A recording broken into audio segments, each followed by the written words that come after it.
Today on Hands-On Photography, we're going to take a look at color. Okay.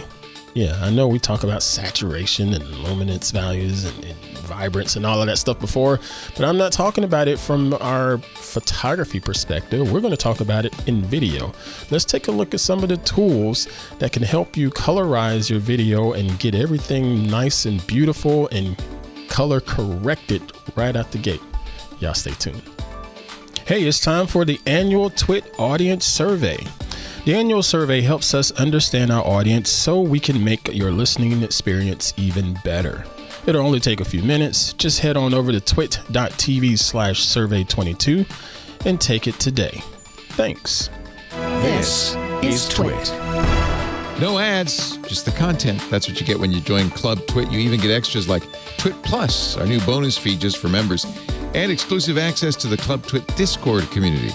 Join now for just $7 a month and support TWiT as we continue to create top-notch podcasts you expect and deserve.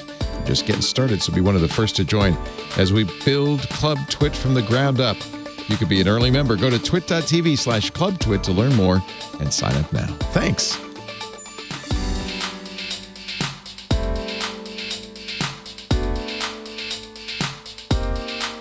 Hey, what's going on, everybody? I'm Pruitt, and this is Hands-On Photography here on TWiT TV.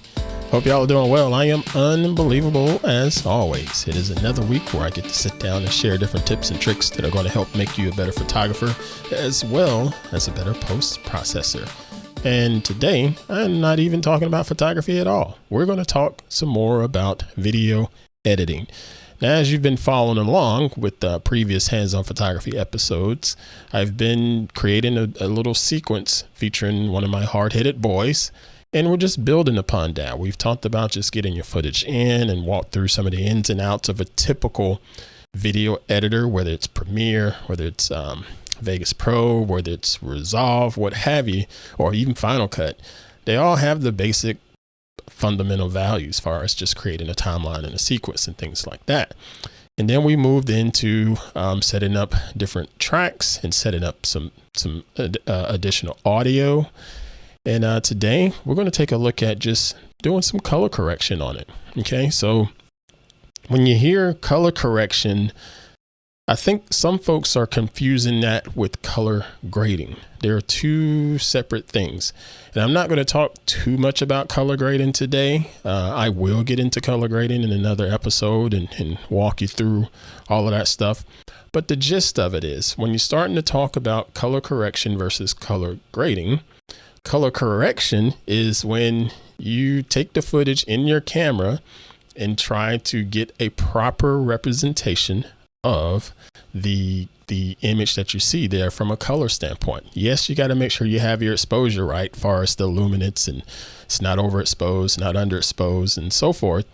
But if there's supposed to be a white t-shirt in that video, that t-shirt needs to look white, not yellow, not blue. So you have to color correct your scene that you're working with. But without further ado, I'm going to go ahead and pop us on over into the wonderful world of Premiere Pro.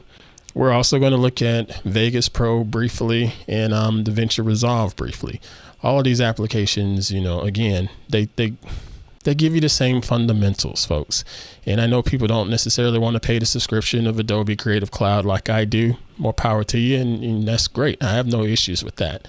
But then you have the likes of Vegas Pro, where you just pay a one-time fee for it, or you can just hop on into Davinci Resolve and get the free version of that, or pay the one-time $300 fee for it and get the Pro Studio package, which is what I have. Okay, anyway, let's go ahead and hop on into Premiere Pro. Okay, we are in Premiere Pro here, and I have a single piece of footage here that I've already dragged on over into my timeline, as you see here on the screen. There's nothing to it. I've even turned off the audio on it because we're not really worried about, you know, the nuance of the shot or anything like that. We're just worried about the color representation. Okay, that's all that matters. So ideally, when you're starting to work on your project, if your video project has a specific subject matter, like a particular model, in this case, it's my son, we want to make sure we have the frame with the subject is the hero in there. And we want to make sure that frame looks good from a color correction standpoint, as well as an exposure standpoint. My exposure, I believe it's fairly well in this one, so I'm not worried too much about that. But if we have to tackle it, we can, because they're all in the same set of tools inside of whatever video editor that you're working with. Okay. So I'm just going to scrub through this here and get a decent frame that I think will work. Like something, I think something like this one will work well, because it gives us a decent sharp perspective of our subject here on the screen, as well as we got a little bit of color and depth all around us here. So let's get started. Inside of Premiere, you have a bunch of different panels. I can click over here in the upper left and in the center, and you notice these little panels light up everywhere I click. And this is just a way of having a workspace set up for you. And if you look at this screen, you're thinking my Premiere Pro doesn't look like this. Well, that's because I put these panels in here to work more so for my particular workflow. But if you're just getting started, you'll notice that a lot of these video editors, they have menu options around the top or the bottom that allows you to step into whatever particular piece of your workflow. So for this example, there's a color tab right here at the top. And if I click on it, it's going to bring up a set of panels and a set of tools specifically used for color correcting and color grading your video. Now, if you notice, we have a bunch of different things over here on the left side. These are what we call scopes. And this is 3 different scopes here. And boy, you better learn to rely on your scopes. They are so useful. They can be used as a good reference, but they can also let you know when things are starting to go south and go wrong with your color correction and your color grading. Over here on the left, we have this circular one. It's called a vector scope. And if you look closer on this one, there's a little line right here that veers off to about the 11 o'clock part of it. And that is the skin tone line. We'll talk about that a little bit later on, but this is a good graph that lets you take a look at saturation levels inside of your footage or inside of that particular frame that you're working with. Next, to the right of that, we have this is called the RGB parade. RGB, red, green, blue. And this is a good tool to use to balance out your actual colors inside of your image. Right now, if you look at this on the scale, the blue is pushed up a lot higher than the red and just slightly higher than the green channels inside of this particular view. So that's something that we may need to address momentarily. Next, down here, we have a waveform. This is used for understanding the luminosity and making sure you're not clipping your exposure, getting your image overexposed or crushing the black levels at the very bottom of it where it's underexposed. And as you can see here, there's a scale that says from 0 all the way up to 120 or 306. It depends on how you set up your markings here, but just 0 to 100 is totally fine in layman's terms. Okay. And if you look at the bottom of this one right here, it has the data is just barely hitting the 0 mark here. So I'm getting pretty close to crushing the blacks. In theory, you don't necessarily want to crush your black levels in your video, because a lot of times in the black levels of your scene, there's detail that could be useful, but that's just a guide. Okay. It's not a rule. It's just a guide. So depending on your scene, you may want to crush the blacks in it, because sometimes that additional black levels will give contrast to your scene and really bring out whatever the subject is in that particular scene. But just as a rule of thumb, or as a guide, check your black levels inside of your waveform and make sure you're not getting a straight line right there across the bottom of it in the blacks section, and you'll be okay. So let's go ahead and switch back here. I'm going to switch to this screen and take my head off of it. All right. So again, right here, there's a solid line going across there, basically saying, yep, there's a lot of data in the low end of this waveform. If we were to break this up into thirds, This lower third is the shadows and blacks. The middle is the mid-range. And then the upper third is going to be your highlight area. Okay. And what you don't want to see in this is a lot of like hard lines going across these particular graphs. Okay. So you want to try to make sure it's a bit of a soft graduated line, because it's going to provide a much better image. All right. So we got that out of the way. That's the actual guides and scopes that you can use to help walk you through setting up your color correction process. Next, let's look at the actual tools. Inside of Adobe, we have this Lumetri color panel.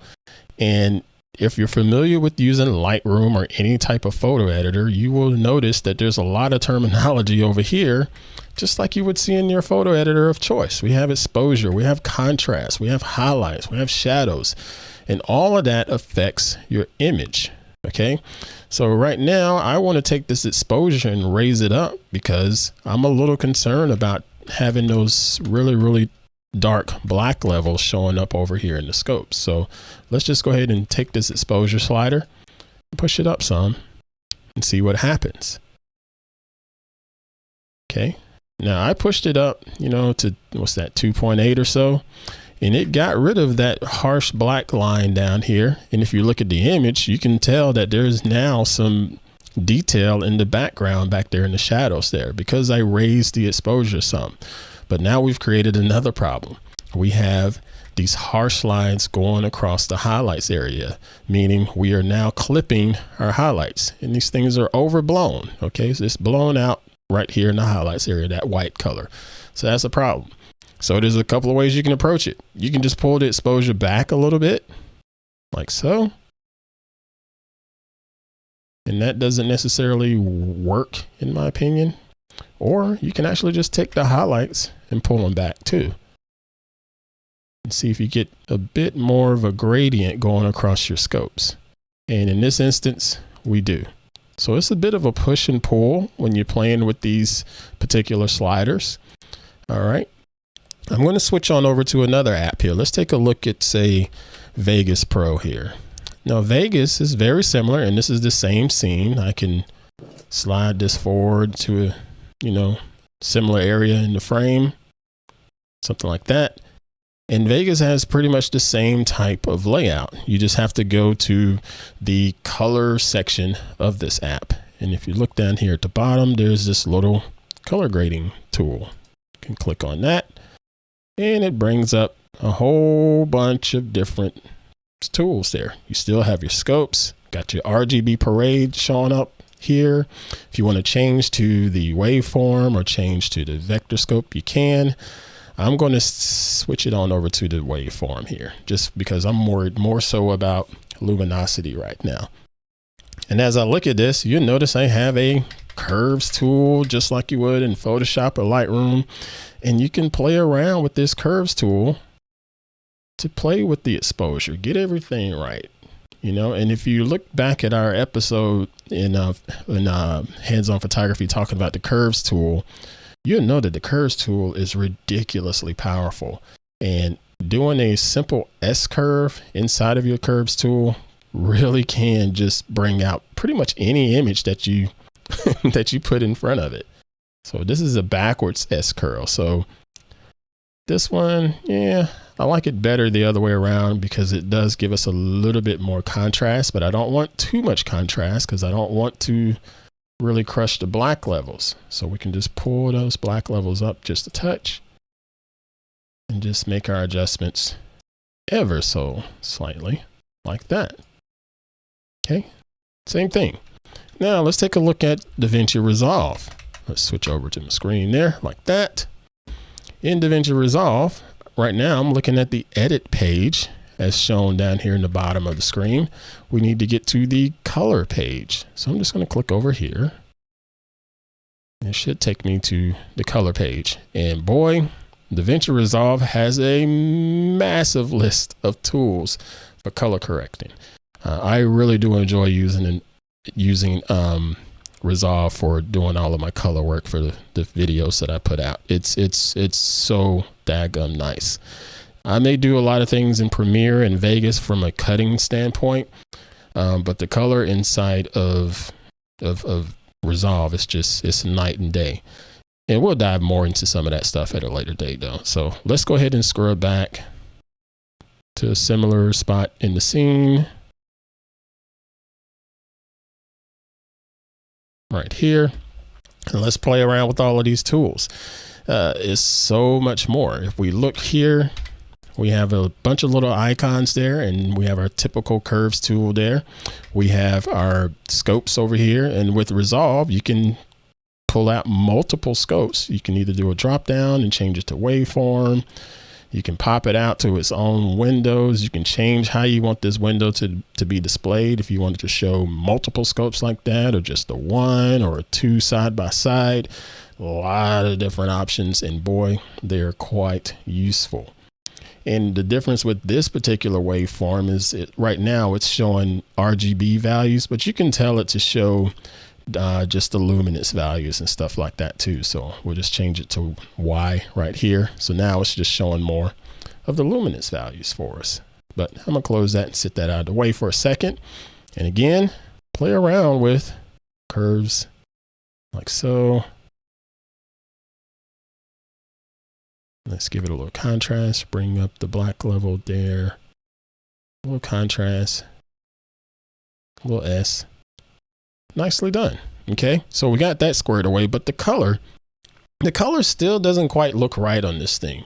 Regardless of what I did with the exposure, this color doesn't look quite right. It looks a little bit too cool or blue to me from a color temperature standpoint. So let's fix that. We'll go back into Premiere to do that. And in Premiere, you have just a simple white balance tool like that. This little eyedropper. I'm gonna click on it, even though I don't think it's gonna work, but I'm gonna click on it and select an area with my eyedropper tool that is supposed to be white. That's usually what those little tools are used for, but a lot of times it is really hard to find something that is supposed to be 18% gray or white in your scenes. It's really hard. So it's useful to have a gray card with you, but most people won't carry gray cards either. So anyway, I digress. I'm going to click right here. I know this paint is supposed to be white-ish. It's not perfect white, but by doing that, it really did make a difference in just warm this image up and make things look a little bit more natural. I mean, even his skin has a much better view on it, better color to it. So make sure you take a look at that and really correct your white balance before you start getting into all the other pushing and pulling with saturation and contrast and so forth. So we did that. I'm going to take the magenta on the tint, push that up just a little, not too much. Okay, so we're good there. Now, if we look over here to the left at that vector scope, now we have a little bit more data going closer to that skin line that we talked about. It's not quite perfect, but it's definitely getting there. So if I want to push this, a little bit more by warming it up, you should be able to see it start to move closer to that line. Just a little, not too much. All right, there. So that's looking a lot better. It's not perfect, but a lot better than it was moments ago. Okay. But then you need to take into effect the other scopes there. Look at your RGB parade. Now that red is really clipping at the top. That's not good. There's a lot of tools in here. You have these little color wheels like so. And if you take a look at your RGB parade, again, think about this as in thirds. The upper third is the highlights, middle third is the mid-range, and the lower third is the shadows and the blacks. So if we take a look at the highlights, it's a lot of red just clipping. So why not just go over here to this color wheel that's labeled highlights and take away some of that red. So the red is on this side of the wheel. So let's pull away from it just a touch and watch as that parade changes its view. Just have to pull it back. And it takes a lot of patience just to make sure you get this thing balanced out pretty good. So now it's not clipping and it's starting to look a lot better than it did previously. There we go. All right, so now let's switch on over to Vegas and pretty much do the same thing here. We have this bluish hue showing up in it. So let's warm it up. We have these color grading tools here. These are simple color wheels, just like what we would see in Davinci Resolve and somewhat like what we would see inside of Premiere. And we can warm it up simply by just pushing this middle node here.